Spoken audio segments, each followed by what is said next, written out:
From years of anxiety to warrior and mentor, Bradley Robinson created the Anxiety Project to help you end your anxiety naturally. Let's mold the new you and let's end anxiety together. Hello and welcome to episode 141 of the Anxiety Project podcast. I am Brad Robinson. Today, I have a very special guest on the show. Her name is Emerald Wilkins.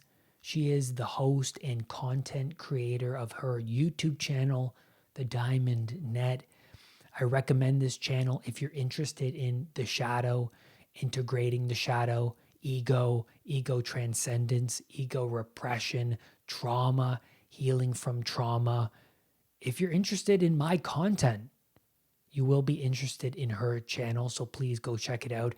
She also has a shadow integration workshop on her website at thediamondnet.org. Go check that out. And I recommend her shadow integration exercise that you can download for free on her website. So go do that after the episode. But before I get into our conversation, which we talked about the shadow, we talked about trauma, healing, and a heightened sense of awareness, that transcendence in this episode. So this is going to be a really powerful one. But before we talk about that and get into our conversation, I want to go over your comments on episode number 140, which was all about the anxiety symptoms, the symptoms that just don't go away. One of the biggest frustrations of health anxiety. Noah says, love this episode because you describe the fear that I have. It's when that sensation sticks around, I catastrophize over what it could be. You don't know how important this episode is to me. Well, thank you, Noah, for your comment. I greatly appreciate it. Cassie says, when you said that obsessing is a sign of anxiety, my perspective changed. It's like I'm finally noticing the giant elephant in the room. Amazing episode. Love your podcast. Great. Thank you, Cassie, for your comment. D. Hoffman says, when I listen to your show, new doorways open up in my mind, like I am no longer feeling trapped in a cage or floating out in the middle of the ocean, as you like to put it. Great tools and insight, long-time listener. Well, thank you, D. Hoffman. Thank you, everybody, for your comments. If you want to leave a comment, do so on the YouTube video version at the Anxiety Project YouTube channel, or send me an email by going to the unpluganxiety.com and under contact, send me your comments, or you can just ask me anything. So thank you. I appreciate that. Now, let's get into this episode with Emerald. Here we go. Hi, Emerald. Thank you for coming on my show. I really appreciate it. Hi, Brad. Thank you for having me on. First of all, for those who don't know who you are, can you please just give everyone a bit of your background and what it is that you do? Sure. So my name's Emerald. I have a YouTube channel called The Diamond Net. Basically, I go over topics that relate to psychology, spirituality, philosophy, really a lot of different topics that kind of fall under those general windows. I'm also a life coach as well. So that's kind of me in a nutshell. How did you first get into all of this? Did it find you, or did you always want to go down this path? So what's interesting is that I've always been one to be contemplating. So ever since I was a little kid, I always had this habit of contemplation. I was always wanting to think deeply into things and kind of figure things out.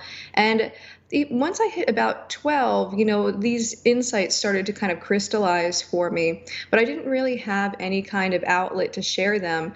And I had always wanted to be like a teacher, like a K through 12 kind of teacher.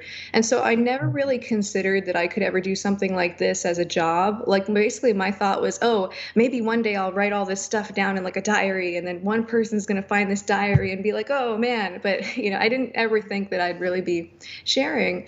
And so basically, I had made the dream of becoming a teacher, like happen.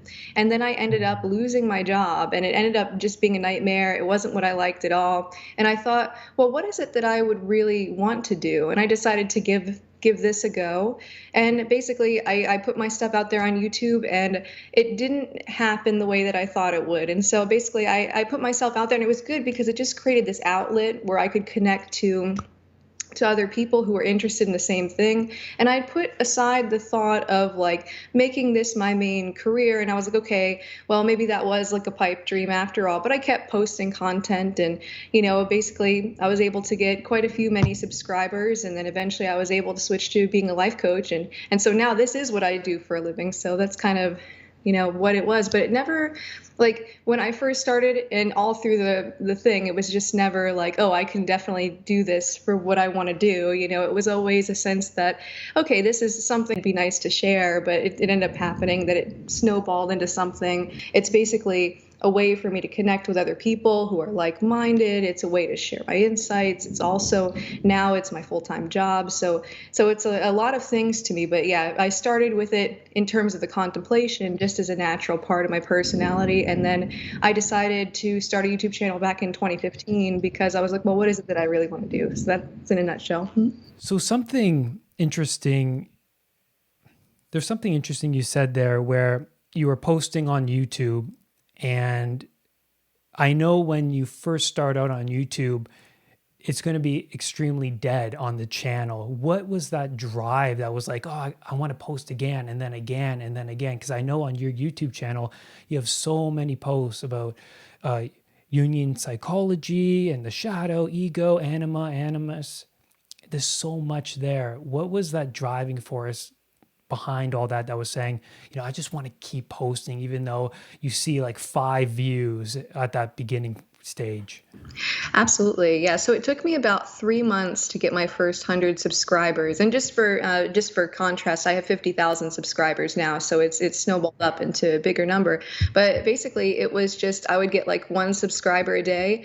And because I didn't, like immediately when I started, I was like, no, there's no way that this is going to turn into anything. And so like pretty much within a week, I kind of like put that idea aside. And so I was like, I'm just going to keep posting because now I have this outlet to be able to share this part of myself I haven't shared. But every single time I would get a subscriber, like if I get like the 1 subscriber a day or 1 subscriber every 2 days, every time it would be a celebration because I didn't have like, I need to get to 100,000 subscribers and look how far I am away from 100,000. It was every single subscriber was like, oh yes, somebody liked my YouTube channel, so it's just, I think it was the different framing because I've worked with people who have like, basically tried to start a YouTube channel. And one of the things that I tell them will kind of kill that dead in the water is if you have like this big number you're trying to get to and you're always measuring it by that end result. It's really about the process. And again, every single view, every single subscriber at that first period of time is like, yes, every single little celebrations.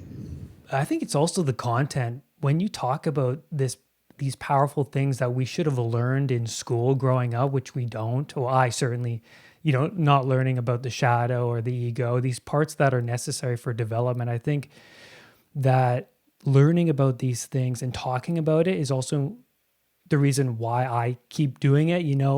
Like at first, like the first 5 videos, you're like, oh, nobody's watching it, right? But for me, I felt like by talking about it, it was like therapy for me. Like I was studying this stuff and I'm like, what's the next video on? Oh, I really want to learn more about this. And so I research it and then I improve it. I implement it on myself and then I talk about it as well. So I think that's also part of that process, right? Absolutely. Yeah, definitely. And it's been my experience that, like, because you're basically you become a beacon when you put yourself out there that way, that really attracts a lot of people who are kind of on a similar wavelength. And so, what it is you get to experience a lot of other people who are kind of like mirrors to yourself. And in that way, it's been just an incredible growth experience, just being able to interact with people either online or, over Skype or, whatever it happens to be. And essentially, being able to see somebody who is somewhat like myself, is able, basically, it helps that introspection process and helps that growth process. Yeah. So I really want to talk about the beginning steps of somebody who's really struggling, who's in chaos. And I say all the time on my channel that, it's never mental illness where there's something physically wrong. It's more of someone's life has gotten so beyond them that they can't get a grip over what's happening. So when somebody comes to you and they're in chaos, they come to you and say, Emerald, there's these things, like I feel this way. I don't know what to do. I feel trapped. I feel in a cage and I feel lost. What's the starting process with all of that? Gotcha. So I would say it would really vary from person to person. I usually ask a lot of contextual questions to kind of like really get the situation, because people can deal with an enormous amount of blocks in any particular direction. But if it is the case that, let's say, the person is, let's say, becoming overwhelmed by something in their life, basically the very first step is to really take stock of like exactly what's going on, being able to parse out, what's the thing that's actually happening, how is that person thinking about this, like what meanings are they making in their mind, and what are the feelings that come up in relation to those meanings, and being able to parse out the distinction between what's actually happening and all that thought, feeling stew that can happen around it. So that would be really my suggestion there. And I think a lot of the sessions, those sessions I do with my clients, is I guide them through that process of how they can end up in that chaos. So I want to ask you, because you talk about chaos and order on your channel, the yin and yang symbol, can you describe to those listening what the yin and yang symbol means and the reasons behind chaos and order in that sort of integration? Sure. Well, basically, the way that I think about yin and yang, in terms of my experiences also in different like plant medicine ceremonies that I've had, where I've had direct experience with these two polar qualities, is that they're really like two polar energies, for want of a better word, that coexists in every living and non-living system. So that means that these are going to show up in the microcosm of an atom, to like the entirety of the cosmos, to the human being, to even a machine that works is going to have these two polar qualities. For something to both exist and have like essentially transformation and motion and be in flux, as everything is in flux, it has to have these two qualities. Yeah, and so basically the way I would define yin is something that's being based. It's usually associated with a feminine principle. So it has to do with receiving, stillness, essentially existence itself. So it's the substance of what's here. It's like Mother Nature, that which is matter here, whereas the more yang side of things, that has more to do with doing. So whereas yin is more like the particle nature of things, yang is more like the wave nature of things. It has to do with movement, transformation, where the yin has to do with substance. The yang really has to do with the movement and transformation of that substance. So we could say that yang is like that time element, whereas yin is like the matter element of things. And so a good metaphor for how these two things come together would be like if we look at, let's say, the waves in the ocean, right? So the water is kind of like the particle element, the yin element, the substance, whereas the waves, the movement within the water, is more like the yang, so that which has animation and movement. And also, I don't know if I had mentioned, I might have forgotten to, but yang is associated with the masculine principle. So, right. Why is that? Gotcha. In terms of the why, I'm not sure if I could answer really why that is, but it's just been my experience that it is that way. I think for me, the yin is order, right? Order, like you could also look at it like the walled city of that, like a God the Father archetype, order. I know that each archetype, the feminine and the masculine, there's the two opposing sides. There's the positive side of the Great Father, but also the devouring side of the Great Father, and like the mother, the archetypal mother figure, like Mary holding Jesus, that type of image. But then also the devouring mother who holds on to her children and for reasons such as they don't want their children to grow up and leave the nest, so to speak. And I heard you talk about on your channel the anima and animus integration, the anima being the feminine part, integrating the feminine aspect of yourself, and then the animus integrating more of the masculine aspect of yourself. And that's very interesting. Can you talk about that anima integration or that animus integration just briefly so everyone can understand that? Sure, absolutely. So the way that Jung defined anima and animus is that the anima is the inner woman in every man, and the animus is the inner man in every woman. So in the same way that I had said that yin and yang interplay within every living and non-living system, I think about the anima and animus as kind of like the polar opposite of whatever our primary energy is, just within the human psyche. So in a sense, in the same way that the yin and yang, masculine, feminine, play out on all levels of existence, on basically, even if it's something like the growth of a tree, this is kind of how it applies to the human psyche, very specifically. And so basically, I like to think about it as just having an integration between the masculine, feminine side. My experience has been actually, so even though Jung referred to the anima as the inner woman in every man, and the inner man in every woman is the animus, for me, what my experience has been is that I've had anima issues before because I've had a repression of my feminine side before. And so the way I like to think about it is that this inner opposite, or even the inner same part, is essentially going to be, if it's repressed, there are going to be issues there. So for example, somebody who is only in their masculine and has pushed away the feminine, only in their animus and pushed away the anima, essentially is going to lose touch with the emotions, maybe become quite rigid, unyielding in that way. Somebody who's lost touch with the animus is going to sometimes be swallowed up by the emotions, not being able to parse things out, having indecisiveness and some vagueness. And this will come about, basically if anybody has a repression of either of these sides. But it typically comes about that where men tend to have a repressed anima if they have anima issues, and then women have a repressed animus if they have those kind of issues. So, and it tends to present those same types of ways. They're kind of symptoms that show up. Yeah, I noticed that within myself. I grew up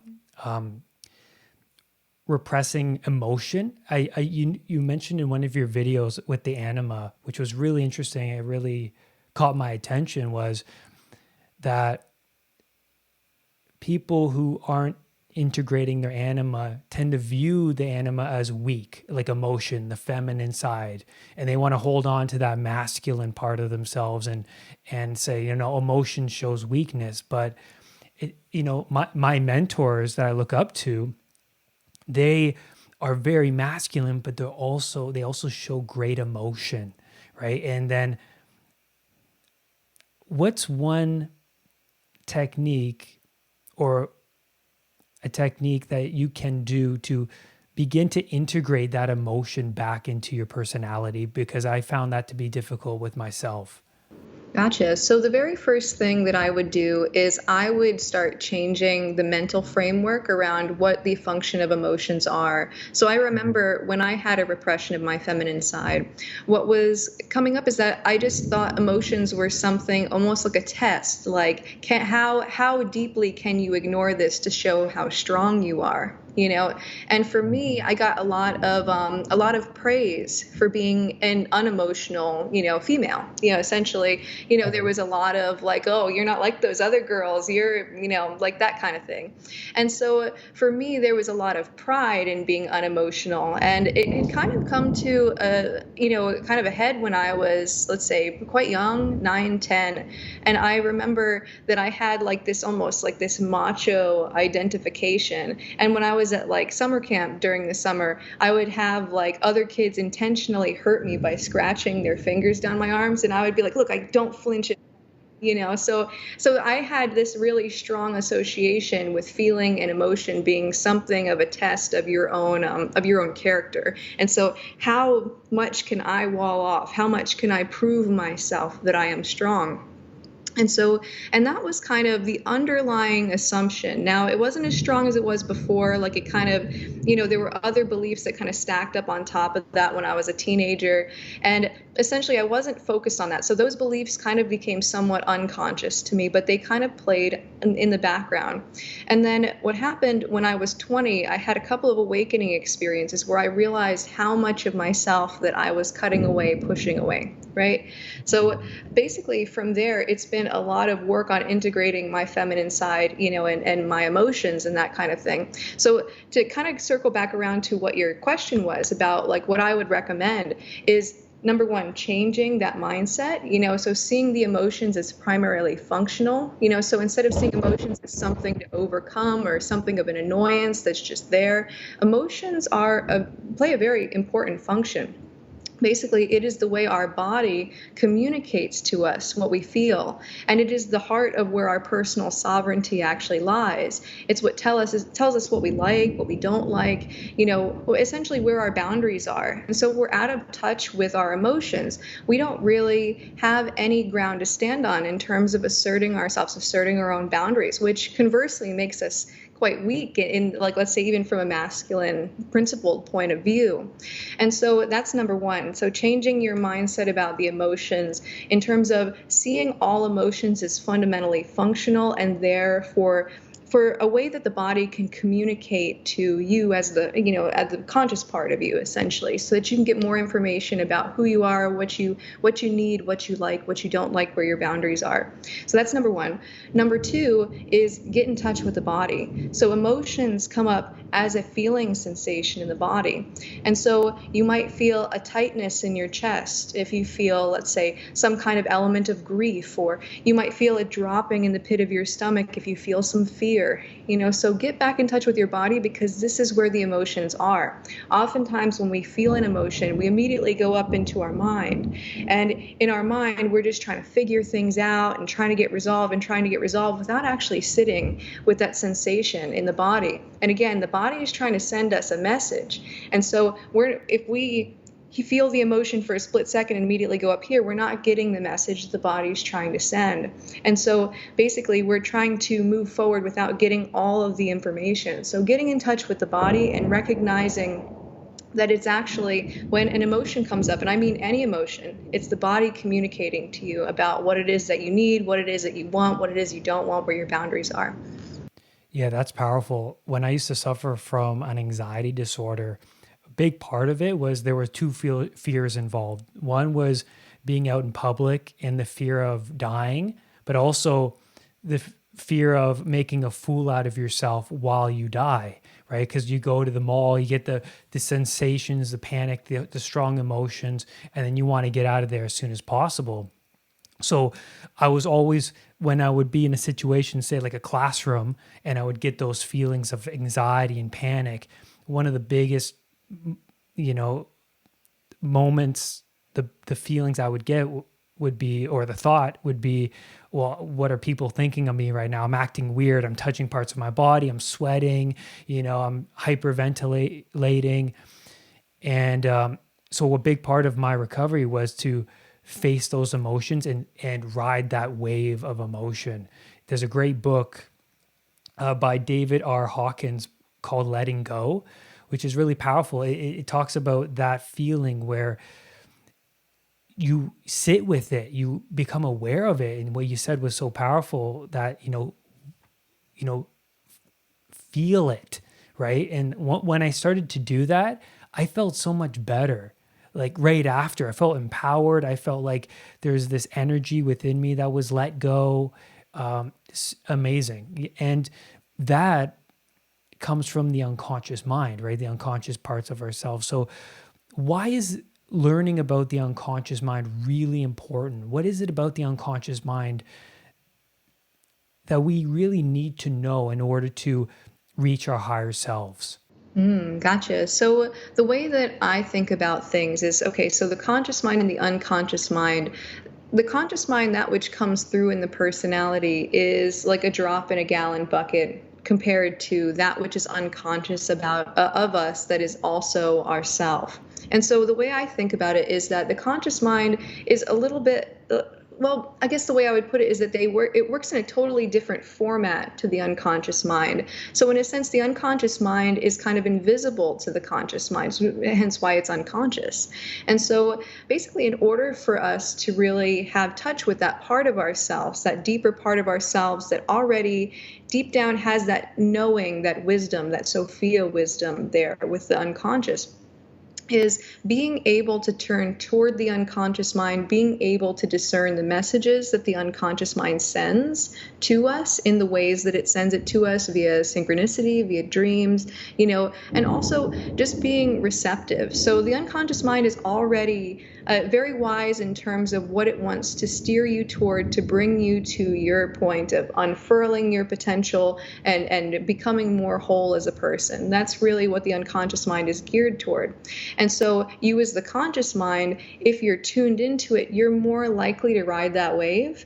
Whereas if you're not tuned into it, the unconscious mind will be trying to pull you in a certain direction, and it might either not come through at all because you're not lined up with it, so out of communication with it, essentially, or it might have to put you in a situation that like precipitates a crisis to get you to move past where you are.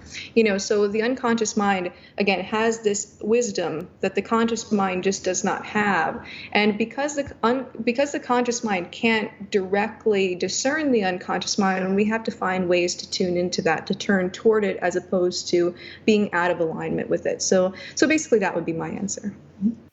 Yeah, I think knowing about the unconscious mind is so crucial especially if you're going through some sort of crisis or chaos. And a lot of people who are going through that crisis and chaos fail to realize, because they're doing everything unconsciously, that their actions and what they're saying every day is determining what they manifest in the end. Like, why are these bad things happening to me? Why is life so terrible? They resort to that nihilism in the end, and the bitterness and resentfulness. How do they get there? Well, they're not orienting themselves properly, right? They're not aiming in the right direction and tapping into the unconscious mind through just even changing your actions every day can change that orientation, which is so powerful, right? And what do you think are the right actions to take to shift that orientation in the right direction? What would you recommend your clients do when it comes to action-based things throughout the day that they should start to implement? I suppose the way that I typically orient myself to the unconscious mind is to think about the conscious mind, the part of me that I'm aware of, as being always in kind of a dance with the unconscious mind.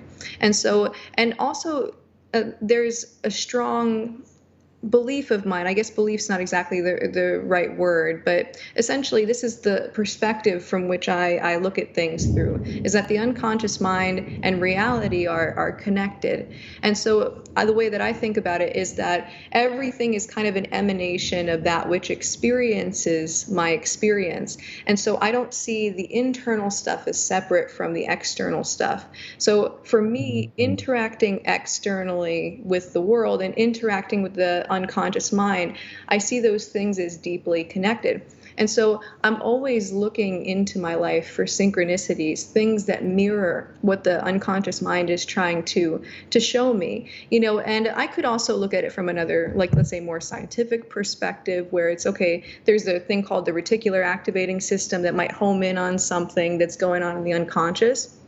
Or I can look at it more metaphysically, where there is that psychic link between the internal world and the external world, and things that show up in the external are showing me something. But either way, the result is the same, regardless of which framework I look through, is that fundamentally reality can be read for the meanings that we project upon it. And those meanings can come from the unconscious mind. And so basically, I like to think about the world as almost being, or my experience of reality as being kind of like a big meditation where the unconscious is constantly sending me messages, either internally or externally. And it's almost like I have this relationship that I've developed. So I think about it more as a relationship, and really connecting to the intuition and into the emotions that are kind of steering you in that direction.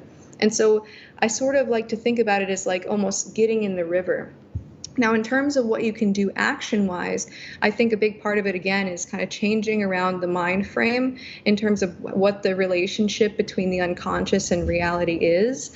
And then also just being on alert, being watchful, vigilant for things that are meaningful to you, because there's a reason why those things are meaningful to you. So, for example, it doesn't even have to be particularly synchronistic, where repeat things are showing up. If you notice that you're watching a movie and there's something that's really resonating with you about the movie, you're like, figure out what that is. Like, what's really resonating with you there? Is there some kind of concept that's coming through? Is there something about that's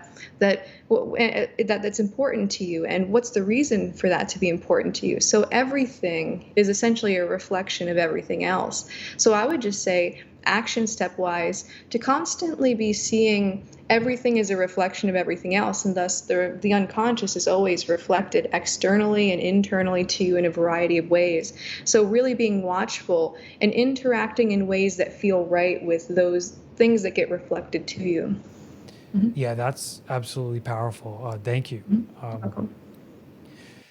I think that's a great segue or movement towards the shadow, because this is something I find to be so powerful, especially those who come to me as clients. They're getting a lot of negative thoughts. They're reactive towards them. I used to be so reactive towards every single negative thought I would get, and I would be so emotionally reactive towards them. I would go out with walks with my family, and I would get thoughts of like them dying, or like, what if they die? What am I going to do? It's like, why am I thinking these things?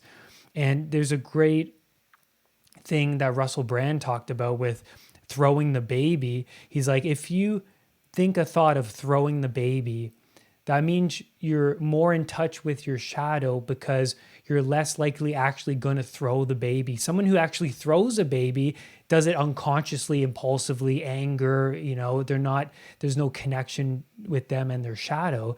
So I want you to explain more to me about the shadow parts of ourselves. What is the shadow, and how does that relate to the negative thoughts and the dark side of ourselves? Yeah, so the first thing I wanted to say is I've had that before in the past, and a lot of it did come from like just being very repressive, being very attached to an image of goodness in myself and not wanting to be seen as bad, or also just deeper fears of loss and what that would mean for me and all that. So I can get into that in a second. But basically, when it comes to the shadow is part of the unconscious, but again, it is not the whole unconscious. But basically, the shadow, think of it as like a container that whenever you experience some kind of trauma or unmet need, or you decide this is me and this is not me, where a part of you gets cut off from the conscious personality. So if you think of your conscious personality as a whole thing, part of it gets split off by the internal trauma response that kind of pushes that aspect of yourself and the feelings that that aspect is afflicted by into the unconscious. And so the shadow is the container where all the repressed, rejected, and denied aspects of the self go to, where you essentially forget about them. It's kind of like sweeping them under the rug. Now, when these aspects get pushed down into the shadow, they don't go away. Obviously, they're there. They're still like, they still have needs, they still have wants, they still have their own agenda, but they act autonomously from the conscious personality. So you could very much want, some kind of outcome to come about, and your shadow aspect that gets pushed down into the shadow might have different ideas. It might want different things. It might have a different agenda. It might actually try to self-sabotage you to get its agenda done. So think about the aspects that end up in the shadow are like fragments of yourself, like mini personalities that are an incomplete version of you, and essentially that feels like they're the only thing. So just in the same way that we might see ourselves as separate from everyone else, the shadow aspect sees itself as separate from the conscious personality or the other shadow aspects. It doesn't perceive a connection with the rest of the personality. And so the shadow aspects, again, they have their own agendas, their own wants, their own needs, their own fears, strengths, wisdom, memories, etc. And so when they're down there, we don't have access to them, and they stay in a state of arrested development for whenever they were repressed, and they're in whatever situation that they were in whenever they were repressed. So, for example, if somebody has had an experience of trauma when they are 5 years old, what happens is that part of them bears the brunt of that trauma, and that part of them that bears the brunt of the trauma response internally comes in, splits that aspect off, and that aspect becomes autonomous. And so now this 5-year-old has been pushed down to the shadow. So you have an inner 5-year-old now that's dealing with whatever the trauma was. So let's just say that the trauma was an abandonment trauma. So you have this aspect that's looping around abandonment, but down in the shadow. So the conscious personality, you're consciously not aware of it until it gets triggered up, until it starts to have some kind of impact on which direction the conscious personality goes. And so what I'm thinking is that when those intrusive thoughts come up, is that that's one of those shadow aspects that are coming up, and a shadow aspect that is perhaps afraid of losing people, maybe playing through some past wounds around loss, or something of that nature. So And basically, yeah, so the shadow aspect kind of has their own agenda. They kind of act autonomously. And so things can come up like that are surprising, and also with regard to the thing that you had mentioned, Edgar Allan Poe had a term for that, and it's called the imp of the perverse. So there's a phrase for it. Whenever you feel that throw the baby kind of impulse, it comes up. And I know for me experiencing that, it was always something like, oh my gosh, I could just totally commit social suicide right now by doing this. Or, oh, if I did this, then it's going to mess things up forever. And so it always had to do with some kind of loss and some kind of fear of loss of reputation, or, like it would be like something terrible, and it'd be like this really cringy kind of anxious feeling. So yeah, so I can relate to that. I think it's also awareness that helped me overcome the shadow. Being aware, like when a thought would pop in, and I still get them, and everyone does. Doesn't matter how spiritually awakened you are. Self mastery comes with the awareness of the thought, and recognizing as it is what it is. That's the part that's coming from the dark side of myself. And every time that thought would come up and I would be aware of it, it would go away. And I wouldn't think the thought for the rest of the day. But somebody who emotionally reacts towards it, it'll keep it around. It'll stick around because you're emotionally giving it some fuel to stick around. So I think learning about the shadow is absolutely crucial. Can you talk about a bit about the shadow integration, recognizing more about the shadow in your own self and how you can fully integrate it? I know you do have which I did actually, by the way, you have a shadow integration exercise on your website, thediamondnet.com.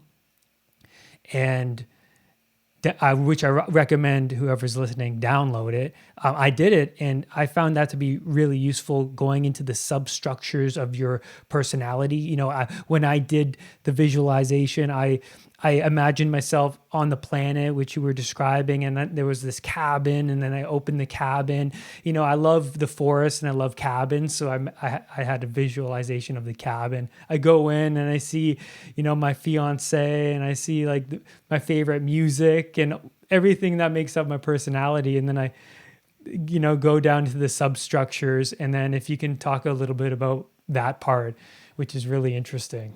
Sure, absolutely. So just to go into that exercise, basically, I like to think about the internal world as a universe unto itself. And so the practice was basically to imagine yourself and you're in a spaceship and you're going to land on a planet. And the planet is a representation of your ego, your conscious personality, what you identify within yourself, right? And so you go onto the planet, and whatever pops up there, you know, just trust whatever your mind is giving you, and then you can see, okay, what's this ego place about, and so then you can kind of explore that. And then what you do once you get, you know, to a certain level of exploration, you find a way to go underground. And when you go underground, that's when you get to the shadow layer. And so the shadow layer is usually going to be a bit different than the ego layer. You know, and so a lot of times, and I've worked with clients with this, you know, with this practice of going into these different layers. And it's really interesting because it's like the unconscious mind just kind of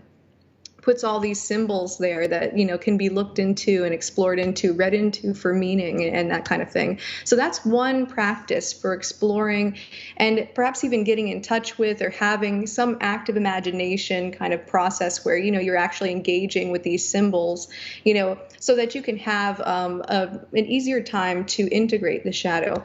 But at the core, with shadow integration, essentially you have 4 different reasons why the shadow becomes disintegrated in the first place. So the first thing is, so basically our ego, our identity, you know, so saying I am this and I am not that. You know, so that's the first reason it becomes disintegrated. The second reason is worldview preservation, which is usually highly related to ego preservation.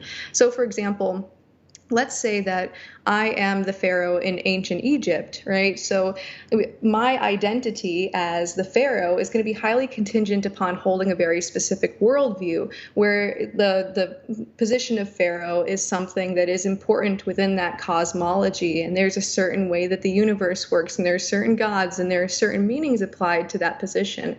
And so worldview, and not just in that one narrow example, but worldview can often be like something that our ego is contingent upon. So, or let's just say that somebody has a certain belief structure, you know, a worldview where meritocracy is really important, you know, so climbing the success ladder. So a lot of times a person's ego structure will be contingent upon them being successful in climbing that ladder, which requires a certain worldview. So these are the 2 more intellectual reasons why aspects get split away. So if we're highly identifying with something in ourselves and we don't want to see ourselves as the opposite because we maybe judge the opposite as bad or undesirable in some way, we're going to push away any aspect of ourself that doesn't fit to those things, right? And then we also have for shadow disintegration for reasons that are more emotional. So the first one is if we experience a trauma. So that's where something or someone goes over our boundaries.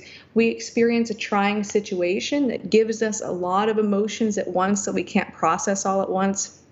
And so what happens is the trauma response comes in and the mind and body work together to cut that aspect away from our consciousness, like in terms of it being its own autonomous aspect, as I had mentioned, but it also represses the emotions that aspect is having. So it locks those emotions into the body where they don't get processed. And so then you also have sort of on the same wavelength as that, unmet need-based traumas. So this is where we had a need that we, you know, whenever you have a need, you have to meet it essentially. And whenever we are in a situation where we chronically don't get a certain need met, what happens is that in order to cope with that, again, the trauma response comes in, cuts that aspect away, puts it in the shadow, and then also those feelings of desperation around that need also get pushed to the shadow. So for example, let's say that somebody really needs validation from their parents. Sorry, there are flies flying around me. Yeah. Let's say that somebody really needs validation from their parents, right? And they just never get it because the parents are just in a position where they can't give that for one reason or another, usually their own traumas. And so this person, this child, has to go through, that first 18 years of their life without getting that from their parents. And so they have to push away the part of themselves that wants that. And the reason why this happens with the repression, because of the traumas and because of the unmet needs, is so that we can focus on what is going well. So the shadow is there for a very important reason. It's a place where we can put aspects of ourselves so that we don't have to feel the suffering that comes along with that or the pain that comes along with that. And we can continue moving through our lives and coping and making do with what we can have at the time. But once we get to a space where it's safe or possible to integrate an aspect, possible to meet those needs out of the traumatic situation, where there's more space and more safety to do that, then we can start the integration process. And the whole integration process is about making a connection between the conscious personality and the aspect that has been pushed down into the shadow. So if we go back to that example of the inner 5-year-old that got pushed away, there has to be a connection, a conscious connection between the conscious personality and this aspect. So you can use many different techniques to do that, including the visualization that I had mentioned. You can also use active imagination, where you go looking for the inner child. You can interact in dreams. You can do meditation. There's a zillion and two processes to do this. But fundamentally, you're trying to make that connection with that aspect of yourself that's been pushed into the unconscious. And again, it's this autonomous aspect that has its own wants, needs, fears. And it's also, if it's in the space of trauma or unmet needs, it's going to be dealing with some pretty intense emotions. In that case, it'll be more difficult maybe to get in touch with it, because in order to get in touch with it, you have to feel those feelings, right? So if you have an aspect of yourself that's in grief, you as the conscious personality have to allow yourself to feel grief, to feel emotional proximity with that aspect. And it's only after spending time with that aspect that that emotion can then be processed through, let go of, and then this aspect can come back up to the surface of consciousness and integrated. Now, when it comes to the first two reasons for disintegration, so let's say if we have ego, kind of preservation or worldview preservation, and it's kind of like I'm this and I'm not that, a lot of that takes just a change in mindset, seeing things in such a way where we drop resistance and drop judgment to what we see as opposite to ourselves. So, for example, if I really highly identify, and the biggest one is this, is if I highly identify with goodness and I define goodness and badness a certain way, anything I identify as bad or wrong or undesirable is going to go straight into the shadow. And so the best thing I can do for integration there is just changing around those views, expanding out the mind so that so that the ego becomes more expansive and more allowing of that shadow material back in. And a lot of times that doesn't even require sitting with very uncomfortable emotions. Sometimes it will, because sometimes it crosses over traumas and unmet needs as well. But a lot of times it just has to do with being able to be open with ourselves. With the traumas and unmet needs, with the unmet needs, we have to find ways to meet those needs. Maybe not through the outlets that the aspect is looking at them through. We have to find a way to meet them either internally or externally. Whereas with the traumas, we have to be able to sit with those emotions and allow ourselves to process through them. And so that gives kind of a snapshot about how to integrate a shadow aspect. And it's going to be different depending on the reason why it was repressed. And of course, these things can cross over. You could have one that's ego identification, worldview identification, that's all for the reason of protecting some trauma related to unmet needs. So it can be a combination of all four of those. It could be one or two of those. It could be just one of those. Yeah. Mm-hmm. That's powerful. Thank you. You're welcome. That is absolutely necessary for self-development. A lot of people who experience that PTSD where someone betrayed them, or like you just said, everyone's all good, and you meet that one malevolent person and it just traumatizes them because they have yet to integrate that shadow part of themselves, knowing that, it lives within the heart of everybody, but also in society, everybody has the shadow aspect, like Carl Jung talks about and coined the term. He said that everyone's shadow reaches all the way down to hell, which is so interesting.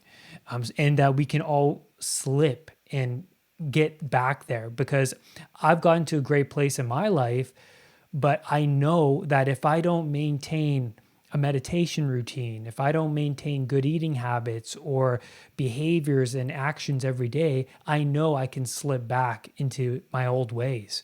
I know, and that's really important for people who are seeking help, is that, yeah, you are capable of these terrible things. Like, recognize that. Like, you have to tame the monsters. Like, people with addiction issues, there's a monster there, right? There's something you have to slaying the beast. Gotcha. I guess I would I would give a little bit of a caveat there. So basically, to make a distinction between two things that are often referred to as the shadow. The thing that I was referring to with the repressions, these are aspects of the self that have been shadowfied, essentially. They've been taken away from the conscious personality, not because they're bad. In fact, all aspects are inherently neutral within the self, but because they have been, for whatever reason, unable to hold space with the conscious personality because of those maybe subjective judgments about worldview and ego, or because of the traumas and the unmet needs. So those aspects can end up down in the shadow, but in the integration of them, they tend to come up into their more exalted form. So from the shadow, they tend to express in very denigrated ways, and they can lead us into some very unhealthy kind of behaviors when they're in the shadow. Whereas to actually have that element of resolve, and you heal this aspect, you'll feel a lot less pulled towards certain things. And so I would say in that regard, it doesn't always have to be that struggling with the monster kind of thing. Now, in terms of, let's say, what I would not necessarily refer to as the shadow, but what is often referred to as the shadow is sort of the dark side of the personality. So I like to think about, okay, so if we have the collective unconscious, right, which is sort of all these instinctual knowings where all the archetypes exist. What I've experienced in plant medicine experiences before is that basically you have these two warring drives, and they exist in every person. And these are not really in the shadow, they're more in the collective unconscious as archetypes.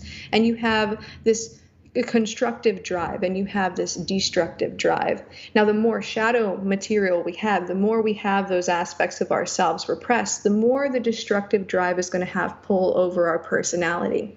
And so in a sense, integrating those aspects of ourself, which again are neither good nor bad, and integrating them makes it to where we can usually start to spiral up into better behaviors because we're not needing to cope in these kind of ways. And again, that destructive drive doesn't have that pull over us. But I guess what I'll outline is my experience with this. I'll just tell you about the experience, is that I was back when I was 20. So this is now 12 years ago. I was on ayahuasca. And in that experience, and again, this is coming from the backdrop of being highly identified with goodness. That was like a huge part of my identity, and I was always afraid of seeing anything bad in myself. And so what had happened is I got a little bit of distance from my ego structure, and I recognized, this is just thoughts. Like, it doesn't have anything to do with a me. So I got this distance from the ego, and what I was able to do is I was able to zoom out, and it was almost like, and this is a metaphor, this is anything I was seeing visually or anything, but it was almost like two celestial bodies constantly clashing, always equal in strength. And one was this good drive within me that wanted everything to be so good and wanted a happy ending for everything. And then there was this like evil, destructive drive. And essentially it wanted everything to burn. It wanted everyone to suffer. It was like the exact opposite. Right. And it even showed me this image of me shoving my thumbs into somebody's eye sockets that I actually knew and liked quite well. you know? And so, and it would even like had like this almost malicious giggle. So it was almost like the good and evil that shows up in like a cartoon where it's just pure good and pure evil for no other reason. So it's this archetype. It was playing out and I was watching it. But this time, instead of being so attached to the good drive and being caught in the mix of that, I had this distance and I was able to see from afar that, oh, this is just happening in the same way that a tree in my backyard is just happening out here that doesn't mean anything about me. This, which is going on in this inner space of mine, doesn't have anything to do with the person named Emerald with this particular personality. It's just what's happening in the inner space. The inner landscape is just as impersonal as the outer landscape. But whenever we have aspects that are pushed down to the shadow that we're unconscious to, they can tend to get pulled into the fold of that destructive drive and essentially start behaving in ways to cope and get their needs met that are very harmful to us in that way. And so I would say that when it comes to the whole having to slay the beast kind of thing, I would say that it's really quite the opposite. It's that hanging back from those two drives, disidentifying with goodness or evilness, allowing that internal thing to happen because they create this beautiful energy between them, but it doesn't mean anything about you as a person.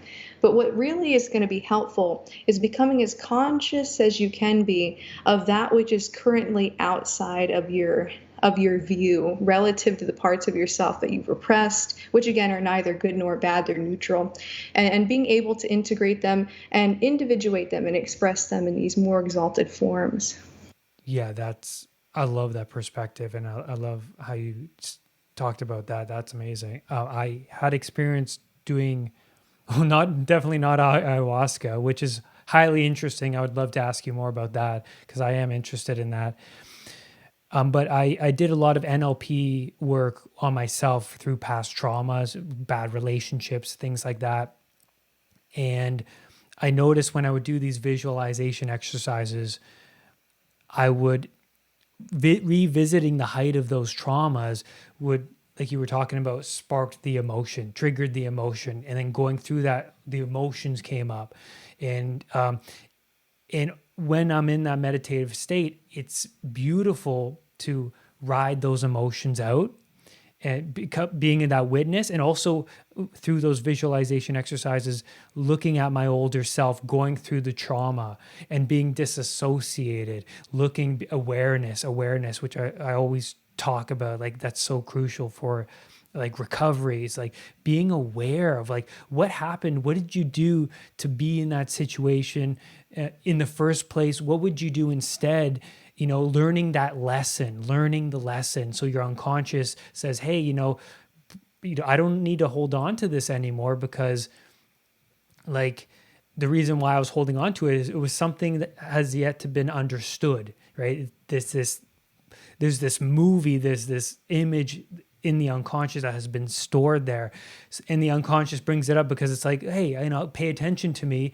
This is something you haven't learned yet, and you got to learn the lesson. So each time I would do this visualization exercise, I would, I'd get the emotion, I would cry, and it would be like this huge weight has been lifted from my shoulders because I went and revisited, but also, like you were saying, the awareness of, it's like, look what happened at that moment that caused you the trauma.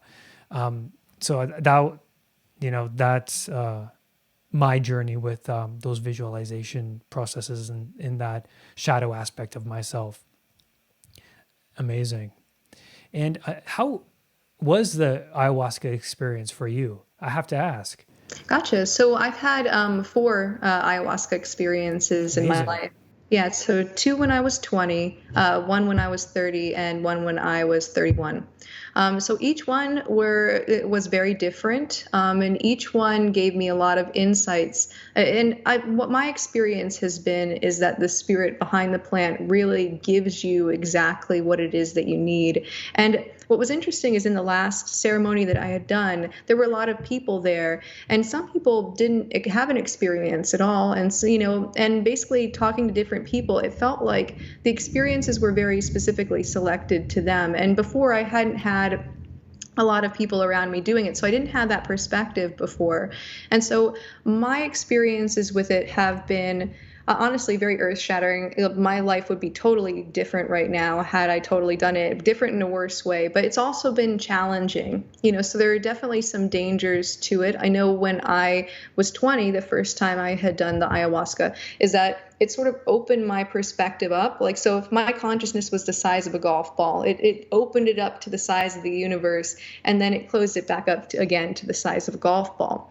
And so in that other consciousness state afterward, there was a lot of understanding things through the old way that I would think about things, understanding things through my old framework. And what would happen is that because these were essentially different paradigms, I kind of tried to make myself a non-self. So, for example, like in the recognition that my ego, and I didn't call it the ego at the time, I called it like, my identity or something, so like my identity is the enemy is basically what I came to the conclusion of. And I started to fight that. And I would try to do things to embarrass myself, to try to like kill my identity. And, so things like this, where I would take the insights of the experience and misunderstand it through my lens that hadn't yet been properly primed for the experience. So the first two were really premature. They really broke apart my entire paradigm. I was in my very earliest years of my adulthood, and I had to it knocked down all those great blocks I had built up for myself as a teenager, and I had to build everything up again. And it was a trying experience. So it's definitely not something to take lightly, and I did not know that going into it. I was like, oh, let's try this and I'll see some cool colors. But yeah, it was like, oh no, it's God, and like everything's like very different. But what was good is that I got the experience of oneness and unconditional love, and there were so many insights that rose up, and I recognized how much self-violence I was doing by being so judgmental and pushing all these parts of myself away. And many of those aspects that I pushed away just immediately came back and integrated, because I was the type that I had created this very specific persona for myself. And I was trying so hard to fit that I would cut everything out that didn't fit that narrow persona. And so it was such a strong shattering, and so then after that, I went 10 years without doing ayahuasca. And then it just called to me, and there were many synchronicities that came up, and I did a ceremony when I was 30. That was a very trying experience. The two experiences I had when I was 20 were like just beautiful dips in the Elysian waters, even though they were challenging in the aftermath. This was reality being ripped at its seams. I had to die, so the very first part of the experience, I died, and I had to let go and let go and let go. And my body fell apart, and I merged with the infinite, and like was, it was a really intense experience. I won't go in further than that, but yeah, so it was really intense. And the next day after the ceremony, all of my trauma was up at the surface in my body. And it was like, I'd always had trouble with being up in my head a lot. But it was like, because all that trauma was up at the surface, it's almost like my consciousness was trying to run away from my body. And I felt like reality was really thin, like a soap bubble, and there was all this anxiety. So that was a really intense experience, very valuable, but very intense, And then this past year, it was easier, and there was more of a connection to the spirit of the ayahuasca, and it was moving my body and working things out and bringing stuff up to the surface for me to kind of labor through emotionally. So first thing it started to do was like move my neck from side to side. And then after a while, it brought up this really sour emotion, and so it brought me into this really sour, painful emotion. And then it would give me a break, almost like, and this is not something you'll be able to relate to, but it was like labor, so where it's like, it's really, really difficult, for a moment, and really, really painful. And then you get a relief until a minute later, and then it comes back up, and then you get relief. And so this is what it was doing with that emotion. And then once I was able to clear and purge some of that emotion, which, usually comes as like a shaking of the body or even a vomiting in that scenario, basically, I got to this point where I was like really open, and I could really experience that unconditional love, and many judgments were dropping away and that kind of thing. So that's just kind of a snapshot of what I experienced in my four experiences. That's like the ultimate journey into the unknown. Like I do breathing exercises, which are powerful enough, but I can't imagine going so deep in opening up the whole, like the ball metaphor, just opening up your consciousness. But that's amazing. Well, Emerald, thank you. I don't want to take up too much of your time, but it's been an hour, and I could talk to you for a lot longer. So I hope that someday you can come back and we can talk more. For those who want to reach out to you, where can they find you? Yeah, so you can go to YouTube. My channel is called The Diamond Net. Also, and I'll give you a link for this to put down below if people want to check out my Shadow Integration Masterclass. I have a 60-minute masterclass all about like how to structure your own shadow work practice. It's totally free, and basically you go in, and there's 6 main steps that I use, and I go in to explain some of the things that I've explained in the video as well, but other things too. Yeah, so they can connect to me through there or on the Diamond Net. Yeah. Awesome. Thank you so much. Oh, you're welcome, and thank you for having me on. Awesome. Thank you. Thank you. Brad's powerful anxiety recovery program is now available at unpluganxiety.com. The Anxiety Project program is downloadable and puts the power of anxiety recovery in your own hands. Visit unpluganxiety.com for more details. Recovery starts now.